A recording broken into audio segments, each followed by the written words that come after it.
स्वागत है आप सबका स्कोर ऑटोमोबाइल यूट्यूब चैनल पे। तो आज के लेक्चर में हम पढ़ने वाले चासी फ्रेम और फ्रेम की नेसेसिटी क्या है एंड लोड कौन से एक्ट करते हैं फ्रेम पे। ठीक है। तो प्रीवियस लेक्चर में हम पढ़ चुके हैं कि vehicle without body is known as chassis. ठीक है। फिर वो क्या है, it is a rigid structure that forms a skeleton to hold all the major parts together. ठीक है, मतलब एक वो स्ट्रक्चर है जो एक स्केलेटन की तरह फॉर्म करता है ताकि जो मेजर कंपोनेंट्स रहेंगे वो होल्ड हो सके एक साथ। ठीक है। अब फ्रेम की जरूरत क्या है? To support the body and chassis components. ठीक है। जो भी व्हीकल का मतलब चासी के जो भी कंपोनेंट्स रहेंगे या फिर बॉडी के रहेंगे उसको सपोर्ट करने के लिए, तो कौन से component? Engine, gearbox, axle, suspension system, braking system etcetera. ठीक है। दूसरा क्या है? To carry the weight of the vehicle and its passenger, मतलब व्हीकल का वेट और साथ साथ में पैसेंजर का वेट भी कैरी होना चाहिए। To withstand different types of load acting on it. जो भी व्हीकल पे लोड एक्ट होगा वो लोड क्या होगा? वो लोड को उसे एब्जॉर्ब करना है, मतलब डिफरेंट टाइप ऑफ लोड उसको विथस्टैंड करना है। To withstand stresses caused during the bad road condition. Road की बुरी कंडीशन से जो जो स्ट्रेसेस आएंगे वो सारे स्ट्रेसेस उसको एब्जॉर्ब करने। तो कौन से हो सकते हैं? वाइब्रेशन हो सकता है या फिर कोई खड्डा आ सकता है। ठीक है, उसको बोलेंगे हम bad road condition. To withstand the bending stress and twisting due to the rise and fall of the front and rear axle. मतलब क्या कि जब भी गाड़ी कोई खड्डे में आई या फिर सडन ब्रेकिंग किया तो क्या होगा? गाड़ी का जो फ्रंट एंड रियर पार्ट है वो थोड़ा सा अंदर जाएगा, बाहर आएगा, मतलब front end reverse, front and rear side. तो उसको हम बोलेंगे बेंडिंग स्ट्रेस है, तो वो भी उसको बर्दाश्त करना चाहिए। दूसरा क्या है? To withstand the centrifugal force while cornering. तो कॉर्नरिंग का मतलब क्या है? कॉर्नरिंग का मतलब है कि टर्न, जब भी व्हीकल टर्न लेगी तो that is known as cornering. तो व्हीकल टर्न लेगी तब सेंट्रीफ्यूगल फोर्स एक्ट करेगा, तो उसे भी उसको विथस्टैंड करना चाहिए। नेक्स्ट क्या है? To withstand the forces caused due to the sudden braking और एक्सीलरेशन। मतलब जब भी हम सडन ब्रेकिंग करेंगे या फिर सडन एक्सीलरेशन करेंगे तो क्या होगा? उसमें फोर्स होगा, फोर्स क्रिएट होगा, तो वो जो सडन फोर्स है वो भी उसको विथस्टैंड करना चाहिए। ठीक है। तो नेक्स्ट हम पढ़ेंगे, नेक्स्ट क्या है कि loads acting on the frame. कौन से लोड है? तो सबसे पहले स्टैटिक लोड। तो स्टैटिक लोड क्या होता है? Load due to chassis part like engine, transmission, steering system, body, fuel tank etcetera, passenger, उसको हम बोलेंगे स्टैटिक लोड। तो वो सारे को स्टैटिक लोड बोलते हैं। फिर दूसरा क्या है? Short duration load. तो शॉर्ट ड्यूरेशन लोड क्या है? while crossing a broken patch of road a vehicle is acted upon by heavy and sudden applied loads of short duration। मतलब क्या कि जब भी हम क्रॉस करेंगे व्हीकल तब रोड थोड़ा सा टूटा हुआ रहेगा या फिर उसके अंदर पॉट होल्स रहेंगे, तो उससे क्या होगा कि एक सडनली एक लोड आएगा, फिर बाद में वो लोड निकल जाएगा। क्यों सडनली? क्योंकि पॉट होल आ गया तो उसमें गाड़ी का व्हील आएगा, तो फिर बाद में गाड़ी का व्हील निकल जाएगा। तो शॉर्ट ड्यूरेशन जो लोड रहेगी वो भी उसको लेना चाहिए। ठीक है। फिर नेक्स्ट क्या है? Vertical load. तो वर्टिकल लोड क्या है? When vehicle comes across a bump. जब भी बम्प से व्हीकल आएगा अक्रॉस तो वो भी लोड उसको लेना चाहिए, that load is known as vertical load. फिर नेक्स्ट क्या है? Inertia load. तो इनर्शिया का मतलब क्या है? वजन। तो क्या है? Inertia loads of short duration are acting on the vehicle while application of braking torque and engine torque। तो क्या करेंगे? जब भी हम गाड़ी को एक्सेलरेशन करेंगे या फिर ब्रेकिंग करेंगे तो उससे क्या होगा कि जो भी लोड रहेगा कंपोनेंट्स का, पैसेंजर का या फिर हमारा जो भी लगेज रहेगा उसका, तो उसका क्या होगा? उसका लोड जो है वो फ्रेम पे आएगा, तो वो भी लोड उस फ्रेम को लेना चाहिए। ठीक है। This results in bending of side members in the vertical plane. तो अगर वो लोड अगर नहीं लेगा तो क्या होगा कि बैंडिंग होगा साइड मेंबर्स में। ठीक है। अब नेक्स्ट क्या है? Impact load. तो इम्पैक्ट तो आपको पता है, व्हेन अ व्हीकल और a wheel collides with any other object on the road और road obstacle it is subjected to externally applied impact. मतलब क्या कि गाड़ी का व्हील या फिर व्हीकल जब कोई ऑब्जेक्ट को टकराएगा या फिर कोई ऑब्स्टेकल बीच में आएगा तो क्या हो जाएगा कि वहां पे इम्पैक्ट लोड आएगा। ठीक है। तो इम्पैक्ट लोड भी लेना चाहिए। इम्पैक्ट लोड में distort the frame to parallelogram shape. मतलब क्या? इम्पैक्ट लोड अगर आएगा और इम्पैक्ट लोड अगर नहीं लिया तो फ्रेम जो होगी वो अलग शेप ले लेगी। ठीक है।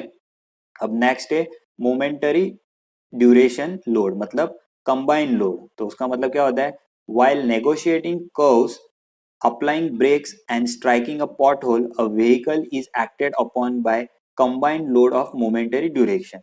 तो यहाँ पे ये समझना जरूरी है कि ये नेगोशिएटिंग कर्व का मतलब क्या है। नेगोशिएटिंग कर्व का मतलब है कि जब हम टर्न लेंगे, मतलब क्या, कि जब हम टर्न लेंगे या फिर जब भी हम ब्रेकिंग करेंगे या फिर पॉट होल आ गया, तो व्हीकल किससे एक्ट करेगा, upon a combined load of momentary duration. तो वो लोड भी उसे लेना चाहिए।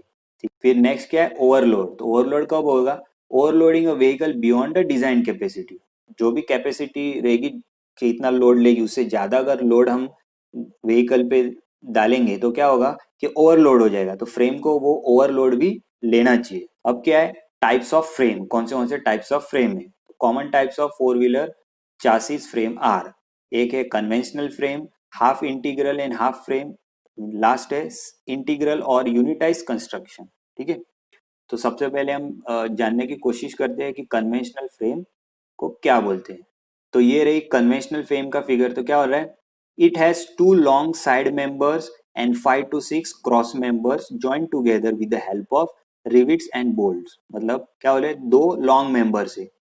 तो ये रहा एक लॉन्ग मेंबर, ये रहा दूसरा long member, and 5 to 6 cross member. तो ये रहे सब 5 to 6 क्रॉस मेंबर, ये रहे 5 to 6 क्रॉस मेंबर।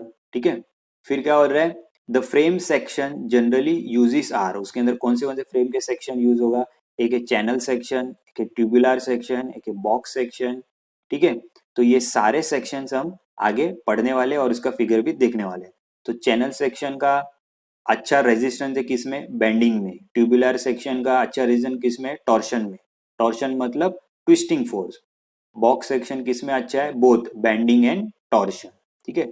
अब कन्वेंशनल फ्रेम के एप्लीकेशंस क्या है, ट्रक, जीप या फिर ऑटो रिक्शा। क्लियर। अब नेक्स्ट कौन सा है, लेडर टाइप फ्रेम। तो ये रे ladder type frame. Ladder type frame को हम एक्स मेंबर टाइप भी बोलते हैं। ठीक है। क्यों एक्स मेंबर टाइप बोलते हैं, यहाँ पे एक्स दिखता है, दिख रहा है एक्स, ये रहा एक्स।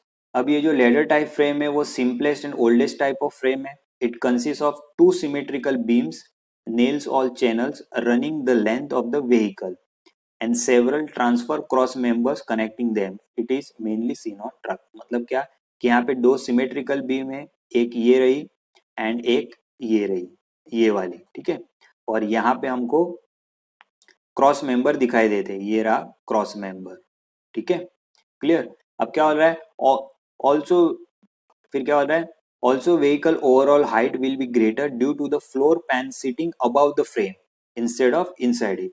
क्या हो रहा है, ऐसे टाइप की फ्रेम फ्रेम जो व्हीकल में यूज होता है तो क्या उसकी हाइट थोड़ी बढ़ जाती है। क्यों बढ़ जाती है, क्योंकि जो फ्रेम है उसके ऊपर फ्लोर पैन बैठ जाएगा।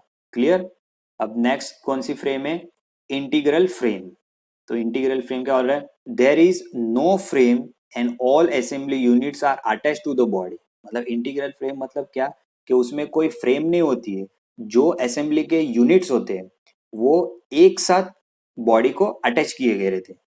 जैसे कि ये एक पार्ट है, ये एक पार्ट है, ये एक पार्ट है, ये एक पार्ट है, ये पार्ट है, अलग अलग पार्ट है, वो बॉडी को अटैच किए गए रहते हैं। ठीक है। All the functions of the frame are carried out by the body itself. जो भी फ्रेम का फंक्शन है वो सारे फंक्शन कौन परफॉर्म करता है, बॉडी परफॉर्म करता है। ठीक है।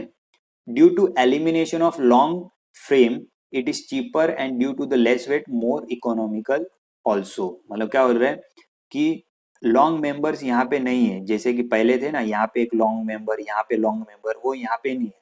इसके लिए थोड़ा सस्ता बनता है और इसका वेट जो है वो भी कम है।